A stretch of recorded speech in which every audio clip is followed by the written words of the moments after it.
ഉള്ളത് കൊണ്ട് തൃപ്തിപ്പെടാനായിട്ട് പറ്റുന്നില്ല. ഉള്ളത് കൊണ്ട് തൃപ്തിപ്പെടാൻ പറ്റുന്നില്ല. ഭയങ്കര ടഫാണ്. എനിക്കൊന്നുമില്ലല്ലോ എന്ന ചിന്തയാണ് മറ്റേത് അലട്ടുന്നത്. എനിക്ക് ഒന്നുമില്ലല്ലോ. കർത്താവിനെ ആശ്രയിച്ച് മുന്നോട്ട് പോകുമ്പോൾ കർത്താവ് നമ്മെ നയിക്കും. നമുക്ക് വേണ്ടത് എന്താണെന്ന് കർത്താവ് പഠിപ്പിക്കും. കർത്താവിനെ കൂട്ടുപിടിച്ച് മുന്നോട്ട് പോയെങ്കിൽ മാത്രമേ നമുക്ക് വിജയമുള്ളൂ.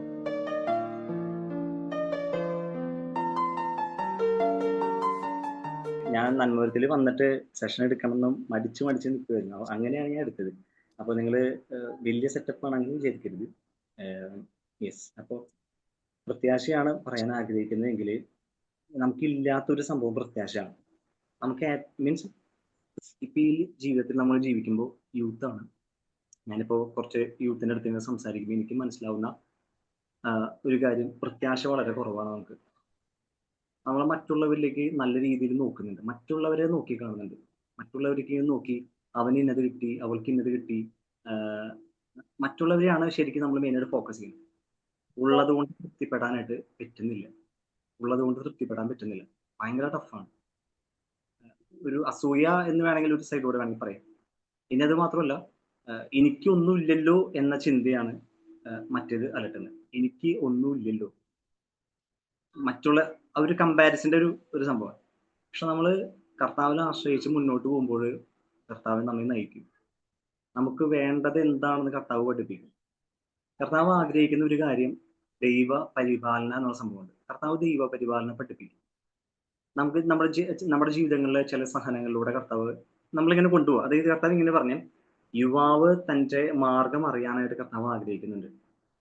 കർത്താവിന്റെ മാർഗം അല്ലെങ്കിൽ കർത്താവിന്റെ ഇഷ്ടം അറിയാനായിട്ട് നമ്മൾ ഓരോരുത്തരും കർത്താവിന്റെ ഹിതം അറിയണം, ഇഷ്ടം അറിയണം എന്നുള്ള കർത്താവ് ആഗ്രഹിക്കുന്ന ഒരു കാര്യം. പക്ഷെ നമ്മൾ പലപ്പോഴും നമ്മുടേതായുള്ള രീതികളിൽ ജീവിക്കുന്നു.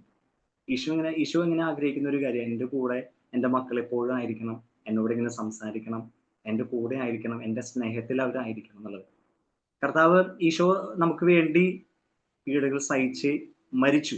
ഇങ്ങനെയാണ് പറയുന്നത്, വചനത്തിൽ ഇങ്ങനെയാണ് പറയുന്നത്. ഈ നമ്മൾ വിശ്വാസ പ്രമാണത്തിൽ നമ്മൾ ഇങ്ങനെ പറയുന്നുണ്ട്, പന്തിയോസ് പിലാത്തോസിന്റെ കാലത്ത് പീഡ സഹിച്ച് കുരിശ് തറക്കപ്പെട്ട് മരിച്ചടക്കപ്പെട്ടു, പാതാളങ്ങളിൽ ഇറങ്ങി മരിച്ചവരുടെ ഇടയിൽ നിന്ന് മൂന്നാം നാൾ ഉയർത്തു. ഈ ഉയർപ്പില്ലായിരുന്നുവെങ്കിൽ, ഈ ഉയർപ്പ് ഉണ്ടാവും ചെയ്തു, അതിനുശേഷം ശിഷ്യന്മാർക്ക് പ്രത്യക്ഷപ്പെടുന്നു, തന്റെ 12 ശ്ലീഹന്മാർക്ക് പ്രത്യക്ഷപ്പെടുന്നു, മറ്റു ശിഷ്യന്മാർ ഒരുമിച്ചുള്ള പ്രത്യക്ഷപ്പെടുന്നു, തോമാസിലേക്ക് പ്രത്യക്ഷപ്പെടുന്നു. അപ്പൊ ഇത് കണ്ടതിന് ശേഷം ആ ഈശോയുടെ പ്രവൃത്തി ഇന്നും ഈ കാലഘട്ടത്തിലും നമ്മോടുകൂടെ പ്രവർത്തിക്കുന്നുണ്ട്. അപ്പൊ ഇങ്ങനെ പ്രവർത്തിക്കുന്ന 2000 വർഷങ്ങൾക്ക് മുമ്പ് ഉണ്ടായിരുന്ന അതേ കർത്താവ് തന്നെ നമ്മോട് കൂടെ ആയിരുന്ന് നമ്മോട് കൂടെ വിശുദ്ധ കുർബാനയില് ആയിരിക്കുന്നു. നമുക്ക് വേണ്ടി ബലിയായി തീർന്നു. ദിവ്യകാരുണ്യമാണ് ഏറ്റവും വലിയ അത്ഭുതം എന്ന് പറഞ്ഞത്. അപ്പൊ ഈ ഒരു സ്നേഹത്തിലേക്ക് വരിക എന്നുള്ളതാണ് ഈശോ നമ്മളിൽ നിന്ന് ആഗ്രഹിക്കുന്ന ഒരു കാര്യം. ഈശോയ്ക്ക് എല്ലാം നൽകാനായിട്ട് ഡാനിയേൽ ഇങ്ങനെ പറയാറുണ്ട്, നിനക്ക് വേണ്ടി മരിക്കാൻ തയ്യാറായിട്ടാണ് ഈശോ ഭൂമിയിലേക്ക് ഇറങ്ങി വന്നത്. പക്ഷെ നമ്മള് ഞാനിങ്ങനെ പറഞ്ഞിട്ടുണ്ട്, സോപ്പ് ചീപ്പ് കണ്ണാടിക്ക് വേണ്ടി നമ്മളിങ്ങനെ ദൈവത്തിന്റെ ഇഷ്ടങ്ങളെ തേടുന്നു, അല്ലെങ്കിൽ എൻ്റെ ഒരു കാര്യം സാധിക്കണം. അപ്പൊ നമ്മൾ നമ്മുടെ ജീവിതങ്ങളെ പൂർണ്ണമായിട്ട് കർത്താവിന് സമർപ്പിക്കുന്നില്ല എങ്കിൽ നമുക്ക് അവിടെ പരാജയം സംഭവിക്കും. കർത്താവ് ഇങ്ങനെ പറയാ, നിങ്ങളുടെ ഉത്കണ്ഠകളെല്ലാം എന്നെ ഏൽപ്പിക്കുകയും ഞാൻ നിങ്ങളുടെ കാര്യത്തിൽ ശ്രദ്ധാലുവാണ്. ഞാനിപ്പോ ഈ പറയുന്നല്ല നമ്മുടെ നോർമൽ ലൈഫുമായിട്ട് നമ്മൾ കണക്ട് ചെയ്യാം. ഇപ്പൊ നമുക്കൊരു സഹനം വരുവാണ്, നമ്മുടെ പഠിക്കാനുള്ള ഒരു അവസ്ഥ, നമ്മൾ ജോലി ചെയ്യുന്നവരുണ്ടായിരിക്കാം, നമ്മൾ പഠിക്കുന്ന ആൾക്കാരുണ്ടായിരിക്കാം, അതുപോലെ തന്നെ ഇനി നെക്സ്റ്റ് ഒരു ഓപ്പർച്യൂണിറ്റി അല്ലെങ്കിൽ ലൈഫിൽ ഒരു പ്രധാനപ്പെട്ട സിറ്റുവേഷനിലായിരിക്കുന്ന ആൾക്കാരുണ്ടായിരിക്കാം. ഏത് അവസ്ഥയാണെങ്കിലും നിന്റെ ലൈഫില് എൻ്റെ ലൈഫില് കർത്താവിനെ കൂട്ടുപിടിച്ച് മുന്നോട്ട് പോയെങ്കിൽ മാത്രമേ നമുക്ക് വിജയമുള്ളൂ. മനുഷ്യൻ പദ്ധതികൾ വിഭാവനം ചെയ്യുന്നു, അന്തിമമായ തീരുമാനം കർത്താവിൻ്റെതാണ്. അപ്പൊ ആദ്യമേ തന്നെ നമ്മുടെ പ്ലാനും പദ്ധതിയെല്ലാം കർത്താവിനെ ഏൽപ്പിച്ചു കഴിഞ്ഞിട്ടുണ്ടെങ്കിൽ കർത്താവ് നമുക്ക് റിസ്ക് കുറവാണ്. സങ്കീർത്തന പുസ്തകത്തിൽ ഇങ്ങനെ പറയുന്നുണ്ട്, സങ്കീർത്തനം 91:14-15 പറയുന്നുണ്ട്, അവൻ എന്നോട് ഒട്ടി നിൽക്കുന്നതിനാൽ. നമ്മളിങ്ങനെ സങ്കീർത്തനം 91 അറിയാവുന്നവരായിരിക്കും ഇതിലിരിക്കുന്ന എല്ലാവരും തന്നെ. ഇങ്ങനെ ചിലപ്പോൾ ഓൾമോസ്റ്റ് എല്ലാവരും അങ്ങനെ തന്നെ. നമ്മളിങ്ങനെ കാണാപ്പാടെ ഇങ്ങനെ വണ്ടിന്ന് വെച്ച് ഒരൊറ്റ പോക്ക് പോകണ്ടാവും. പക്ഷെ ഞാനിപ്പോ ഈ ദിവസങ്ങളിൽ എനിക്കൊരു പെട്ടെന്നൊരു സഹനം വന്നു. എന്നുവെച്ചാൽ എനിക്കൊരു വിഷമം വന്നപ്പോഴാണ് ഞാൻ ഇതൊന്ന് എന്നുവെച്ചാൽ ഞാനിങ്ങനെ ചിന്തിക്കുക. അപ്പോഴാണ് ഈ സങ്കീർത്തനം 91 എടുത്ത് നോക്കിയത്. സങ്കീർത്തനം 91 സ്ഥിരം ചെല്ലാറുള്ളതാണെങ്കിൽ പോലും ഒരു ദിവസം കർത്താവ് അതിലേക്ക് ഒന്ന് സ്ട്രൈക്ക് മീൻസ് ഒന്ന് നോക്കാനായിട്ട് എനിക്ക് ഒരു പ്രചോദനം കിട്ടി. അതിൽ ഇങ്ങനെ പറയുന്നുണ്ട്, അവൻ എന്നോട് ഒട്ടി നിൽക്കുന്നതിനാൽ ഞാൻ അവനെ രക്ഷിക്കും. അവൻ എന്റെ നാമം അറിയുന്നത് കൊണ്ട് ഞാൻ അവനെ സംരക്ഷിക്കും. അവൻ എന്നെ വിളിച്ചപേക്ഷ ഇങ്ങനൊരു സംഭവം. അപ്പൊ ഞാൻ ഇതേ സെയിം സ്ഥാനത്ത് എന്റെ മനസ്സിലേക്ക് വരിക, നിന്റെ പേര് വെച്ചിട്ട് അവിടെ പറയാൻ എനിക്കൊരു പ്രചോദനമില്ല. നിന്റെ പേര് വെച്ചിട്ട് അത് കണക്ട് ചെയ്യാം. അപ്പൊ ഇങ്ങനെയാണ് എനിക്ക് തോന്നിയത്. ഇപ്പൊ ഇവിടെ ഇരിക്കുന്ന ഒരാളുടെ പേര് വെക്കുവാണ്. ഇപ്പോ മേരിയുടെ പേര് വെക്കാണ്. മേരിന്ന് ഞാൻ പറയുന്നത്, മേരി സ്നേഹത്തിൽ എന്നോട് ഒട്ടി നിൽക്കുന്നതിനാൽ ഞാൻ അവനെ രക്ഷിക്കുന്നതാണ്. വചനം നമുക്ക് ഇങ്ങനെ എടുക്കാം. നമ്മുടെ അതായത് വചനം നമ്മൾ വായിക്കുമ്പോൾ അത് നമ്മുടെ മാംസം ധരിക്കണമെങ്കിൽ നമ്മുടേതാക്കി നമ്മൾ മാറ്റണം. അല്ലെങ്കിൽ നോർമൽ ഒരു വചനം ഇതാക്കി. പക്ഷെ നമ്മുടെ സ്വന്തമാക്കി നമ്മൾ എടുക്കുമ്പോൾ ഒരു എക്സാമ്പിൾ ഇങ്ങനെയാണ്, അവൻ സ്നേഹത്തിൽ എന്നോട് ഒട്ടി നിൽക്കുന്നത്. അപ്പൊ നമ്മൾ ഇങ്ങനെ പറയാ, മേരിയോട് ഈശോ പറയുന്ന പോലെ എടുക്കുക, മേരി സ്നേഹത്തിൽ എന്നോട് ഒട്ടി നിൽക്കുന്നതിനാൽ ഞാൻ മേരിയെ രക്ഷിക്കും. അവൾ എന്റെ നാമം അറിയുന്നത് കൊണ്ട് ഞാൻ അവളെ സംരക്ഷിക്കും. അവൾ എന്നെ വിളിച്ചപേക്ഷിക്കുമ്പോൾ ഞാൻ ഉത്തരം അരുളും. അവളുടെ കഷ്ടതയിൽ ഞാൻ അവളോട് ചേർന്ന് നിൽക്കും. ഇവിടെ എല്ലാം അവനാണ് വെച്ചിട്ടുള്ളത്. പക്ഷെ കർത്താവ് ഉദ്ദേശിച്ചിട്ടുള്ളത് അവളെയും അവനെയും നിന്നെയും എന്നെയൊക്കെയാണ്. അപ്പൊ ഇങ്ങനെയാണ് പറയുന്നത്. അപ്പോൾ നമ്മൾ നമ്മുടെ ജീവിതത്തിൽ ഒരു അവസ്ഥയിലൂടെ കടന്നു പോകുമ്പോൾ നമ്മൾ കൃത്യമായിട്ട് ചെയ്യേണ്ട ഒരു സംഭവമുണ്ട്. ചില വചനങ്ങൾ നമ്മുടെ മനസ്സിലേക്ക് കൊണ്ടുവരണം. പ്രത്യാശ കൊണ്ട് നിറയാനായിട്ട് ഞാൻ ചെയ്തിരുന്ന ഒരു മെത്തേഡ് എന്ന് വെച്ചിട്ടുണ്ടെങ്കിൽ, എനിക്ക് നല്ല രീതിയിൽ സഹനം എന്ന് വെച്ചിട്ടുണ്ടെങ്കിൽ, ഒന്ന് നമ്മുടെ ശാരീരികമായിട്ട് സഹനത്തിന്റെ ഒരു സിറ്റുവേഷനിലൂടെ ഞാൻ കടന്നുപോയായിരുന്നു. അപ്പൊ ഈ സഹനങ്ങളിൽ എന്നെ ശക്തിപ്പെടുത്തിയ 1-2 വചനങ്ങൾ ഉണ്ടായിരുന്നു. അത് ഞാൻ പലതവണ പറഞ്ഞിട്ടില്ല. അപ്പൊ ഒന്ന് ഇതാണ്, നിങ്ങളുടെ ഹൃദയം പാപികളെ നോക്കി അസൂയപ്പെടരുത്, എപ്പോഴും ദൈവഭക്തിയിൽ ഉറച്ചു നിൽക്കും. തീർച്ചയായും നിനക്കൊരു ഭാവിയുണ്ട്. നിന്റെ പ്രതീക്ഷയ്ക്ക് ഭംഗം നേരിടുകയില്ല എന്നൊരു വചനമുണ്ട്. അയ്യോ, എനിക്ക് കുറച്ച് വർഷങ്ങൾക്ക് മുമ്പ് ഒരു രോഗത്തിൻ്റെതായ ഒരു അവസ്ഥ ഉണ്ടായിരുന്നു. ഇപ്പോൾ സ്റ്റിൽ ഉണ്ട്. പക്ഷെ ഞാൻ അതിനുശേഷം ഞാൻ ക്യൂറായി, മീൻസ് ബെറ്ററായി ഞാൻ വർക്ക് ചെയ്യേണ്ടി കയറിയായിരുന്നു. ഞാൻ എൻ്റെ സഹനത്തിന്റെ നാളുകൾ 3 വർഷം ഞാൻ വീട്ടിൽ കഴിയേണ്ടി വന്നു. എനിക്ക് വന്നത് +2 സമയത്ത് 3 വർഷം വീട്ടില് നല്ല അടിപൊളിയായിട്ട് റെസ്റ്റ് എടുക്കേണ്ടി വന്നു. അപ്പൊ എൻ്റെ 56 കിലോ ഉണ്ടായിരുന്ന വെയിറ്റ് +2 ഞാനൊക്കെ ഇങ്ങനെ ജിമ്മിന് പോയിരുന്ന സമയം, 10ാം ക്ലാസ് കഴിഞ്ഞ് വർഷങ്ങൾക്ക് മുമ്പ് ജിമ്മിനൊക്കെ പോകുന്ന വേറെ ലെവലാണ്. അപ്പൊ ഞാൻ അങ്ങനെയാണ് എൻ്റെ ബോഡിക്ക് മാനേജ്, അങ്ങനത്തെ ഒരു ഇതായിരുന്നു. അപ്പോൾ ആ സമയത്ത് 38 കിലോയ്ക്ക്, അതായത് 56-ൽ നിന്ന് 38 കിലോയ്ക്ക് 3 മാസം കൊണ്ട് എൻ്റെ വെയിറ്റ് കുറഞ്ഞു. അതായത് 18 കിലോ വെയിറ്റ് ഭക്ഷണം കഴിക്കാത്തതിന്റെ പേരിൽ എൻ്റെ വെയിറ്റ് കുറഞ്ഞായിരുന്നു. അപ്പൊ ഞാൻ ഇപ്പോൾ ഭക്ഷണം കഴിക്കാം, വീട്ടില് സുഖസമൃദ്ധിയായി ഭക്ഷണം ഉണ്ട്, പക്ഷെ പഥ്യം ഉള്ളത് കൊണ്ട് എനിക്കിത് കഴിക്കാൻ പറ്റുന്നില്ല. ഈ സമയത്ത് എൻ്റെ മുമ്പിൽ ഒരു ഈശോയുടെ തിരുഹൃദയത്തിന്റെ ഒരു രൂപമുണ്ട്. അപ്പൊ ഞാൻ ഈ രൂപത്തിൽ ഇങ്ങനെ നോക്കി ഇങ്ങനെ കിടക്കുന്നുണ്ടാവും. ഞാൻ ഇങ്ങനെ നോക്കി നിൽക്കും. കാരണം ചില ഫോട്ടോസ് നമ്മെ തന്നെ നോക്കി നിൽക്കുന്ന ഒരു സംഭവമുണ്ട്. അപ്പൊ ഈ സമയങ്ങളിൽ ഞാൻ ഈ സഹനത്തിലേക്ക് കടക്കണക്ക് തൊട്ട് മുമ്പത്തെ ഒരു 2 മാസം മുമ്പാണ് ഞാൻ ഒരു ധ്യാന കേന്ദ്രത്തിൽ ഞാൻ ഒരു ധ്യാനത്തിൽ പങ്കെടുക്കുന്നു. അതുപോലെ തന്നെ കൗൺസിലിംഗ് ശുശ്രൂഷയിൽ പങ്കെടുക്കുന്നു. ഈ സമയത്ത് കർത്താവ് തന്ന ചില വചനങ്ങളുണ്ട്. ഈ വചനം എന്നെ ശക്തിപ്പെടുത്തി എന്ന് പറഞ്ഞാൽ വേറെ ലെവലാണ്. ഞാനിപ്പോ ഞാൻ ഇപ്പൊ ചിന്തിക്കുമ്പോഴാണ് ഈ വചനം ഇത്രമാത്രം എന്നെ ശക്തിപ്പെടുത്തിയിരുന്നു എന്നുള്ളത് എനിക്ക് ബോധ്യമാണ്. നമ്മുടെ ജീവിതത്തില് ചില സഹനങ്ങളിലൂടെ നമ്മൾ കടന്നു പോകുമ്പോൾ വചനത്തെ കൂട്ടുപിടിക്കണം. ഞാൻ ഈ ജപമാല എടുത്തിട്ട് ഒരു വട്ടം ഞാൻ നല്ല രീതിയിൽ എനിക്കൊരു ഫിനാൻസ് മേഖലയിൽ ബിസിനസിന്റെ ഒരു തകർച്ചയും കാര്യങ്ങളൊക്കെ വന്നൊരു സിറ്റുവേഷൻ ഉണ്ട്. ഇപ്പൊ എനിക്കുണ്ടായി. ഈ സമയത്ത് എന്ത് ചെയ്യണമെന്ന് അറിയില്ല. ഞാൻ എന്ത് ചെയ്യുന്ന വെച്ചിട്ടുണ്ടെങ്കിൽ, എനിക്ക് അപ്പൊ ആ സമയത്ത് തോന്നുവാണ്, എനിക്ക് ഫുള്ള് നെഗറ്റീവ് ചിന്തകൾ. നമുക്കിപ്പോ എനിക്ക് തോന്നിയിട്ടുള്ള ഓൾമോസ്റ്റ് എല്ലാ യൂത്തിനും ഏതെങ്കിലും ഒരു നിമിഷത്തിൽ നമുക്ക് തോന്നിയിട്ടുണ്ടാവും, മരിച്ചാൽ മതിയായിരുന്നു തോന്നിയിട്ടുണ്ടാവും. ഇങ്ങനെ തോന്നുവാണ് ഒരു ചിന്ത, ഇങ്ങനെ തോന്നുവാണ്. അത് പിശാച് കൊണ്ടുവരുന്നതാണ്. ജീവിതത്തിൽ സഹനങ്ങളും വിഷമങ്ങളും വേദന ഉണ്ടാവുമ്പോൾ നമ്മൾ ഒറ്റയ്ക്കാണ് നമ്മുടെ ഭാരങ്ങൾ വഹിക്കുന്നതെങ്കിൽ നമുക്ക് തീർച്ചയായിട്ടും നിരാശ വരും. പിശാച് ഈ സമയങ്ങളിൽ നമ്മൾ വചനം വെച്ചിട്ട് അതിനെ വെട്ടണം. വചനം വെച്ചിട്ട് നിരാശയെ അതിജീവിക്കാൻ പരിശ്രമിക്കണം. ഞാൻ ഇങ്ങനെയാണ് പറഞ്ഞത്. ഞാൻ ഒരു വചനം എടുത്തത്, മരണത്തിന്റെ നിഴൽ വീണ താഴ്വരയിലൂടെയാണ് ഞാൻ നടക്കുന്നതെങ്കിലും ഞാൻ ഭയപ്പെടുകയില്ല, അവിടെ തൂന്നുവടിയും തണ്ടും എനിക്ക് ഉറപ്പായിരുന്നു. ഇങ്ങനെ കരയാൻ പറ്റുമോ എന്ന് ചോദിച്ചാൽ കരയാൻ പറ്റൂല, എന്നാൽ വിഷമിച്ചിരിക്കും. അമ്മാതിരി സഹനത്തിലൂടെ കടന്നു. എനിക്ക് വേറെ ഒന്നും അറിയില്ല, പ്രാർത്ഥിക്കാൻ പറ്റുന്നില്ല, ഞാൻ ഒന്നുമില്ല, കണ്ണടച്ച് ഞാൻ ഈ ജപമാല ഇങ്ങനെ ചൊല്ലിക്കൊണ്ടിരിക്കുക. ഞാൻ ജപമാലയല്ല, ഞാൻ ഈ വചനം ഇങ്ങനെ ഉരുട്ടിക്കൊണ്ടിരിക്കുക. അന്ന് രാത്രി ഞാനിങ്ങനെ ആ വചനം ധ്യാനിച്ചിട്ട് തന്നെയായിരിക്കും കിടന്നുണ്ടാവും. പിറ്റേ ദിവസം ഞാൻ എഴുന്നേൽക്കുമ്പോൾ ഈ വചനമാണ് എൻ്റെ മനസ്സിലേക്ക് ഇങ്ങനെ കടന്നു വരുന്നത്. ആ ഒരു 2-3 സമയങ്ങളിലാണ് ഇപ്പൊ ഈ അടുത്ത് ഞാൻ മനസ്സിലാക്കിയത് വചനം ഇങ്ങനെ ഉരുവിടുമ്പോൾ ഭയങ്കര പവർഫുൾ ആണ്. ഇനി ചില സമയത്ത് നമുക്ക് വല്ല ഉപദ്രവങ്ങളോ അല്ലെങ്കിൽ മറ്റുള്ളവരിൽ നിന്ന് കുത്തുവാക്കുകളും ഈ സംഭവം ഉണ്ടാകുമ്പോൾ ഞാൻ ഇങ്ങനെ പറയും, ദൈവം എന്റെ പക്ഷത്തെങ്കിൽ ആര് എനിക്കെതിരെ നിൽക്കും. ഞാൻ ഈ സംഭവം വെച്ചാണ് പ്രാർത്ഥിക്കും, ദൈവം എന്റെ പക്ഷത്തെങ്കിൽ ആര് എനിക്കെതിരെ നിൽക്കും. ഞാൻ ഇങ്ങനെയാണ്ട് പ്രാർത്ഥിച്ചു തുടങ്ങി. ഞാൻ ഇങ്ങനെയാണ് കാണുന്നത്. പിന്നെ ഈ മനുഷ്യ പിന്നെ എനിക്ക് മീൻസ് ആ വ്യക്തിയിൽ അങ്ങനെ ഉപദ്രവം വരുന്നില്ല. അതായത് നമ്മൾ ഈ മനസ്സിലാക്കേണ്ടത്, നമുക്ക് വിഷമങ്ങൾ വരാം. ഈ വിഷമങ്ങളെ വീണ്ടും വീണ്ടും മനസ്സിലിട്ട് താലോലിച്ച് അത് ചിലപ്പോ എന്ത് വരാം, നിരാശയിലേക്ക് കിടക്കാം. ഈ നിരാശ വന്നു കഴിഞ്ഞാൽ പിന്നെ പാപം ചെയ്യാനുള്ള ടെൻഡൻസികൾ വരും. ഒന്ന്, മറ്റുള്ളവർ കുറ്റം പറയാനായിട്ട്, അതുപോലെ തന്നെ നിരാശയുടെ പ്രവർത്തികൾ ചെയ്യാനായിട്ട് നമുക്ക് ഇടയും.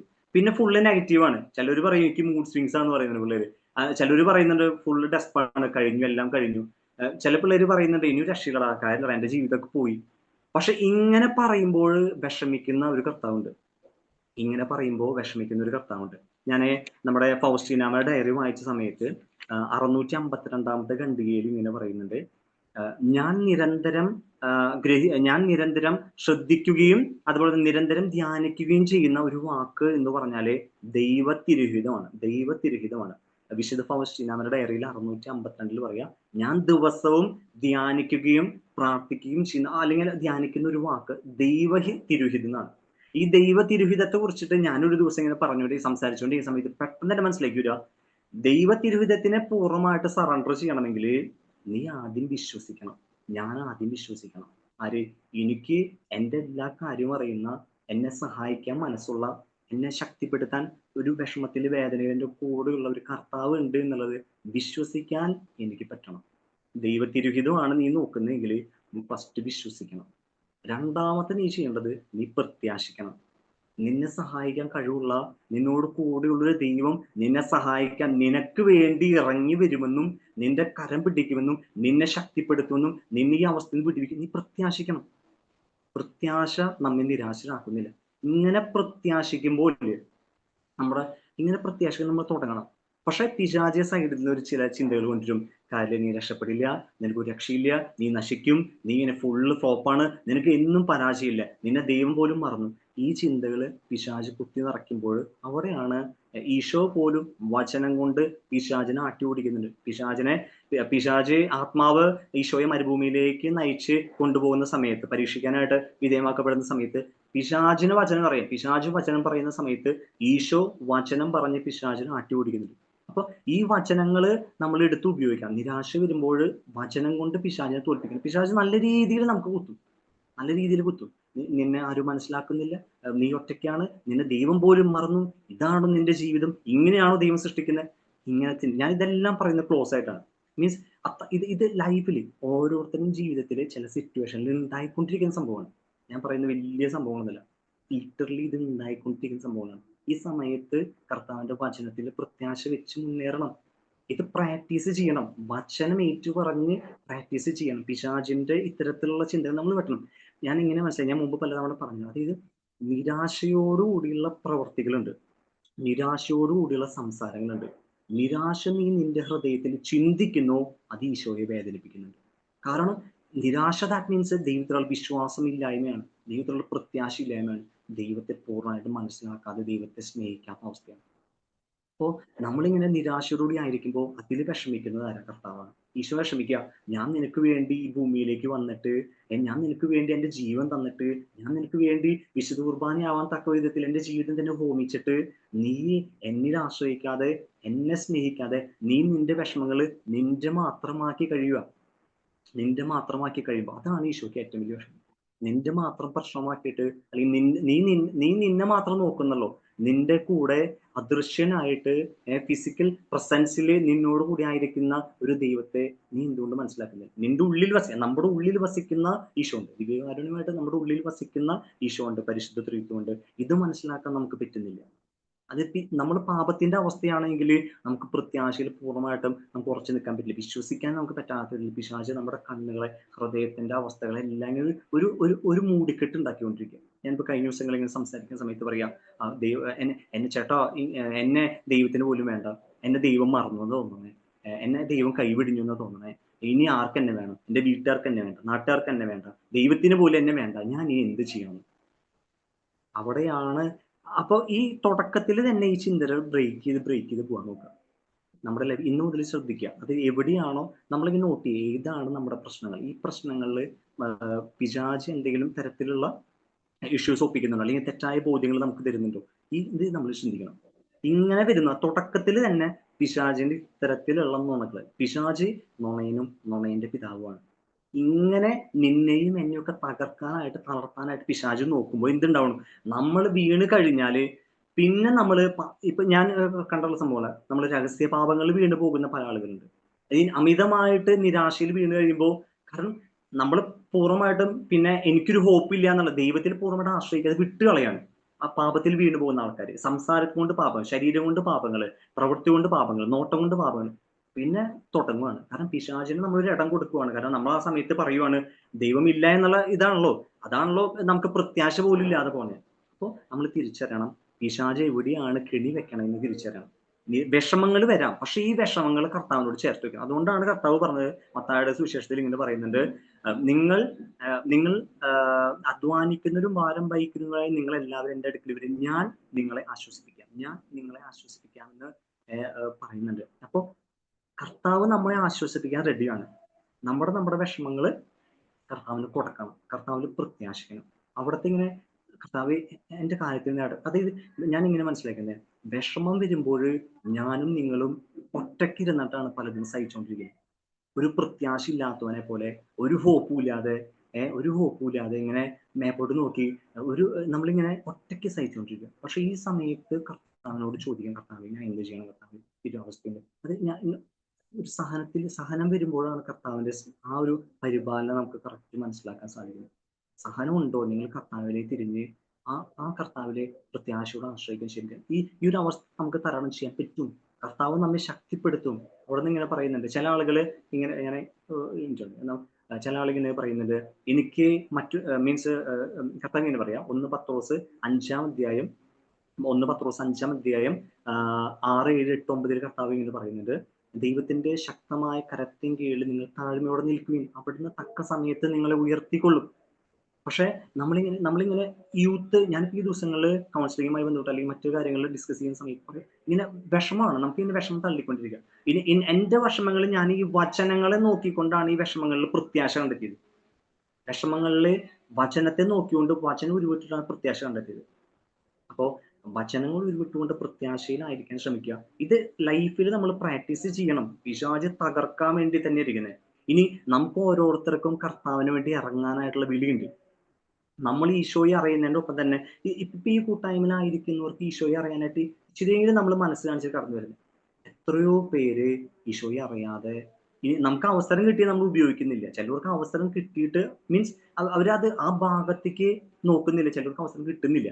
പക്ഷെ നമുക്ക് കടമയുണ്ട് ആ ഈശോയുടെ സ്നേഹത്തെ, ആ പ്രത്യാശയും മറ്റുള്ളവരിലേക്ക് പകർന്നു കൊടുക്കാനായിട്ട്. നമ്മുടെ ജീവിതത്തിൽ ഒരുപാട് അവസരമുണ്ട്, അത് ഉപയോഗിക്കണം. അതിന് നമ്മൾ ആദ്യം നമ്മൾ കർത്താവിലുള്ള വിശ്വാസം കൊണ്ട് നിറയണം. അവിടുത്തെ എന്റെ കർത്താവ് എന്നെ സഹായിക്കും, എന്നെ ശക്തിപ്പെടുത്തും എന്നുള്ള വിശ്വാസത്തിലേക്ക് വരണം. അതുപോലെ തന്നെ ആ പ്രത്യാശയിലേക്ക് വരണം. ഒരു പ്രശ്നമുണ്ട്, വിഷമമുണ്ട് എങ്കിൽ കർത്താവ് ഇടപെടുന്നതിന് വേണ്ടി, കർത്താവിന്റെ പ്രവർത്തനത്തിന് വേണ്ടി കാത്തിരിക്കണം. അവിടെയാണ് ആ സ്നേഹം നിറയുമ്പോഴാണ് ഒരു കാത്തിരിപ്പ് അല്ലെങ്കിൽ വിശ്വസ്തത എന്നുള്ള സംഭവം വരുന്നത്. നമ്മൾ കാത്തിരിക്കും. ചില സമയത്ത് പെട്ടെന്ന് നമുക്കൊരു ഉത്തരം കിട്ടില്ല, സത്യം പറയല്ലോ, ഉത്തരം കിട്ടില്ല. എന്താണ് പരിഹരിക്കാൻ പറ്റുക. പക്ഷെ ഞാൻ കണ്ടിട്ടുള്ള ഒരു സംഭവം ഇതാണ്. ഞാൻ എൻ്റെ ഒരു ഫിനാൻസ് മേഖല ബിസിനസ് തകർച്ച വന്ന സമയത്ത് എന്നോട് കർത്താവ് ഇങ്ങനെ പറഞ്ഞു, നീ അത് എന്റെ കയ്യിൽ വെച്ചതായോ, ഞാൻ നോക്കാടാ എന്ന് എൻ്റെ അടുത്ത് ഇങ്ങനെ എന്നോട് പറയാറുണ്ട്. പക്ഷെ എനിക്ക് ഇതിട്ട് കൊടുക്കാൻ പറ്റണ്ടേ, എനിക്കിത് കൊടുക്കാൻ പറ്റുന്നില്ല. ഇതേപോലെ തന്നെയാണ് എന്റെ രോഗത്തിന്റെ മേഖല അല്ലെങ്കിൽ എന്റെ സഹനത്തിന്റെ മേഖലകൾ. നിങ്ങൾ മനസ്സിലാക്കേണ്ടത്, ഞാൻ മനസ്സിലാക്കേണ്ടത്, എപ്പോഴാണ് ഒരു പ്രശ്നം വരുന്നത്, ആ പ്രശ്നം കർത്താവിന്റെ കയ്യിൽ വെച്ചു കൊടുക്കുമ്പോഴാണ് കർത്താവിനെടുത്ത് പ്രവർത്തിക്കാനായിട്ട് സാധിക്കുന്നത്. കർത്താവ് ഇങ്ങനെ ഒരു പിക്ചർ കണ്ടിട്ടില്ലേ, ഡോർ ഇങ്ങനെ തുറക്കാൻ വേണ്ടി വാതിൽ ഇങ്ങനെ മുട്ടുന്നത്. ഇതേപോലെ നിന്റെ പ്രശ്നത്തിൽ ഇടപെടാൻ വേണ്ടി കർത്താവ് ആ ഡോറിന്റെ അവിടെ മുട്ടുന്നുണ്ട്. പക്ഷെ നമ്മൾ ഈ വാതിൽ തുറന്നു കൊടുക്കാതെ ഹൃദയവാതിൽ ഇങ്ങനെ അടച്ച് ലോക്ക് ചെയ്ത് സീല് വെച്ച് കൊടുക്കുക. പക്ഷെ കർത്താവ് ആഗ്രഹിക്കുക, ഞാൻ ഇടപെടാം, ഞാൻ റെഡിയാണ്, നിന്നെ സഹായിക്കാൻ ഞാൻ റെഡിയാണ് എന്ന് പറയുന്നത്. ഇങ്ങനെ സഹായിക്കാൻ റെഡിയായ കർത്താവിലാണ് നമ്മൾ പ്രത്യാശിക്കേണ്ടത്. അത് കൂട്ടുകാരിലോ, ചില സമയത്ത് കൂട്ടുകാരെ സഹായിക്കേണ്ടാവില്ല, വീട്ടുകാർക്ക് പറ്റില്ല, നാട്ടുകാർക്ക് പറ്റില്ല. ചിലപ്പോ നമ്മൾ പ്രതീക്ഷിക്കും അവൻ എന്നെ സഹായിക്കും, അവൾ എന്നെ സഹായിക്കും, അവളോട് പറഞ്ഞാൽ മനസ്സിലാവും. ഒരു രക്ഷയില്ല. അപ്പോ എന്നോട് നാളെ ഒരുത്തൻ പറഞ്ഞിട്ടുണ്ട്, നിന്റെ അടുത്ത് വന്നാലും ഒരു ആശ്വാസം കിട്ടും വെച്ചാൽ നിന്റെ അടുത്ത് വന്നത് നിനക്ക് പോലും ഇതൊന്നും പറയാൻ പറ്റുന്നില്ലല്ലോ, വെറുതെ വന്നു മീൻസ് വന്നതിനേക്കാൾ കൂടുതൽ വിഷമത്തിൽ പോയി. അപ്പോൾ ഞാൻ പറയുന്നത് നമ്മൾ കർത്താവിലേക്ക് നോക്കണം. അപ്പോൾ എനിക്കൊരു വിഷമം, അപ്പോൾ എൻ്റെ ജീവിതത്തിൽ വിഷമങ്ങൾ വരുമ്പോൾ ഞാൻ കർത്താവിലേക്ക് നോക്കാനായിട്ട് എന്ന് തുടങ്ങുന്നു, അല്ലെങ്കിൽ എപ്പോഴാണ് ഞാൻ സമർപ്പിക്കുന്നത്, അപ്പോഴാണ് നമുക്കൊരു മനസ്സമാധാനം ലഭിക്കുന്നത്. ഇല്ലെങ്കിൽ അതുവരെ ആ പ്രശ്നം എൻ്റെ മാത്രമാണ്. ഇതാണ് എനിക്ക് നിങ്ങളോടും പറയാനുള്ളത്. ഇത് നമ്മളെല്ലാവരും പ്രാക്ടീസ് ചെയ്യേണ്ട സംഭവമാണ്. വിശുദ്ധ ഫൗസ്റ്റീന പറഞ്ഞ സംഭവമാണ്. ദൈവത്തിരുഹിതം എന്ന വാക്കാണ് വിശുദ്ധ ഫൗസ്റ്റീനമ്മ നിരന്തരം ധ്യാനിച്ചുകൊണ്ടിരുന്നെങ്കിൽ ഞാൻ മനസ്സിലാക്കുന്നത് ആ ദൈവത്തിരുഹിതത്തിൽ എന്തെല്ലാം വരും?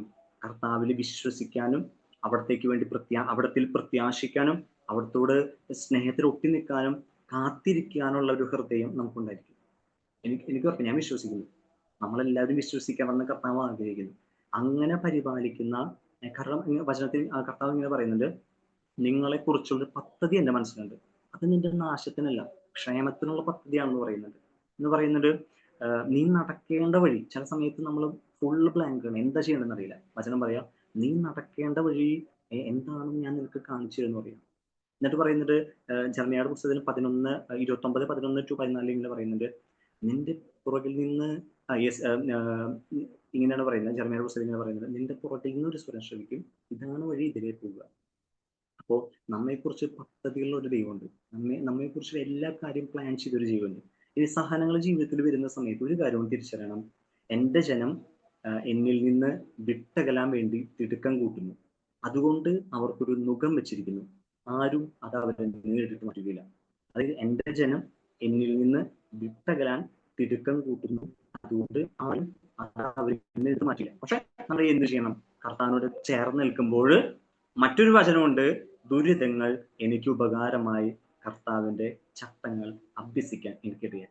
അങ്ങനെ കർത്താവിന് കൂടി കർത്താവിനെ കയ്യിൽ വെച്ച് കർത്താവിന്റെ കാര്യത്തിൽ സകല കാര്യത്തിൽ ഇടപെടുന്നത് നമുക്ക് കാണാൻ പറ്റും. അങ്ങനെ കർത്താവിൽ പൂർണ്ണമായിട്ട് പ്രത്യേകിച്ച് ആ ഒരു സ്നേഹത്തോടുകൂടി, അത് സ്നേഹം കൊണ്ട് നിറയുന്നത് നമുക്ക് സാധിക്കും. സമർപ്പിക്കുക, കർത്താവ് നോക്കിക്കോളും.